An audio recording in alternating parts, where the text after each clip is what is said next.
Mr. Wasserman, who was our search person, we conducted a number of interviews, talked with many members in the community. And what came through consistently, maybe even beyond consensus, was just a thought. We need to have an experienced police chief who has been a police chief in the urban environment. That came from community groups, nonprofits, community groups who are involved on a daily basis with public safety. That was one of their major interests. If you talk with members of the city council, they thought that characteristic was very strong. We thought that characteristic was very important. Bring someone in who has the experience, because given the nature of the problems of Oakland, we wanted to try to hit the ground running with as much experience as possible. That was a consensus in this community, and we were guided by that consensus. Being from a department where you spent your entire career, you know how it is to have someone from the outside come in and tell you how to do it better. How are you going to do that and get some support here? Well, I'm not going to come in and tell them how to do it better, because I think they have plenty of talent within the organization. I think what I'm going to do is listen, listen, and listen. And that's just not internal to the police department. I think you have to go out inside this community and you have to listen to their issues, you have to listen to their pain, you have to listen to what's important with them. And I think the other piece is then getting them as stakeholders to provide what they expect out of us as service to that community, because we definitely work for the community. And once we take their input and follow that input and make that our imperatives, am I going to show them how to do things better? I think you have a lot of very competent people here. I think what my job is to illuminate the good work that they do. My job is to communicate what they have been doing and also hold them accountable when they don't do those things that they should be doing.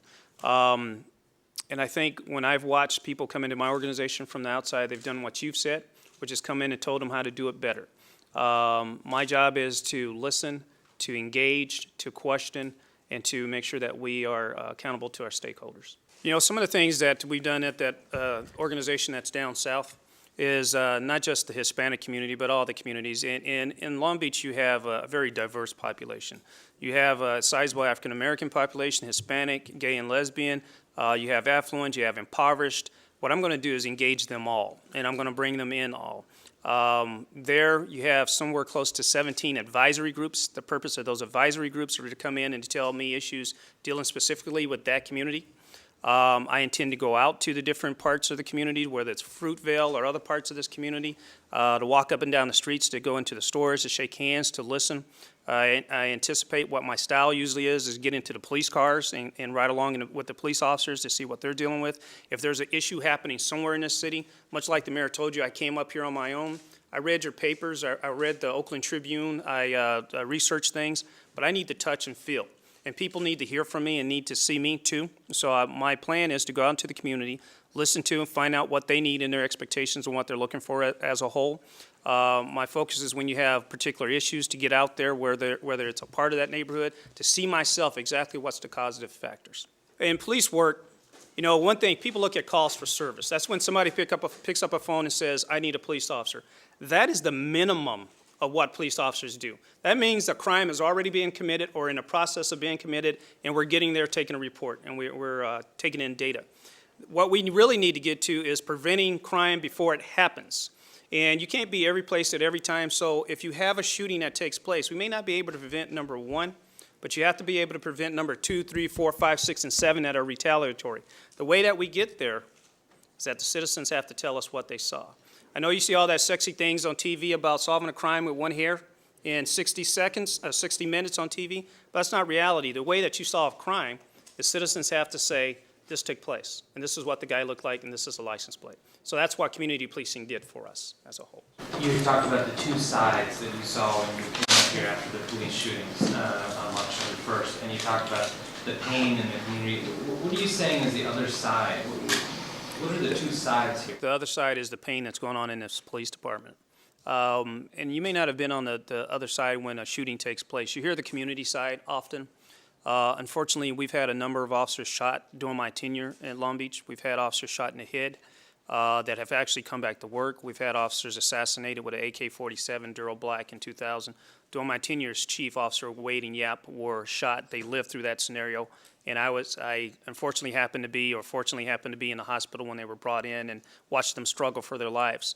For those police officers inside, and many, and you hear the bad things, but many are doing things day by day because they have a earnest love in their heart to make it better for residents in the city. That is friends that they've spent time with. Those are people that they care about, and they've lost them. They're going through mourning too at the same time. But what we have to do is refocus them on what they do best, which is fighting crime. So they are going through mourning too. I wanted to know, do you have a game plan or strategy that's going to be set pretty soon, hopefully, for the city? And if so, when will that begin? And also, do you have something in mind for the youth and young adults in the city? Very good question. I'll start with the latter one and go the opposite direction. I think the youth are key. I mean, extremely key. What I shared with you is what I saw when I was an eight-year-old little boy in South Central Los Angeles. What I focused on is the 8-year-old here in Oakland and what he or she has to deal with coming and going. My plan is to actually go to schools myself.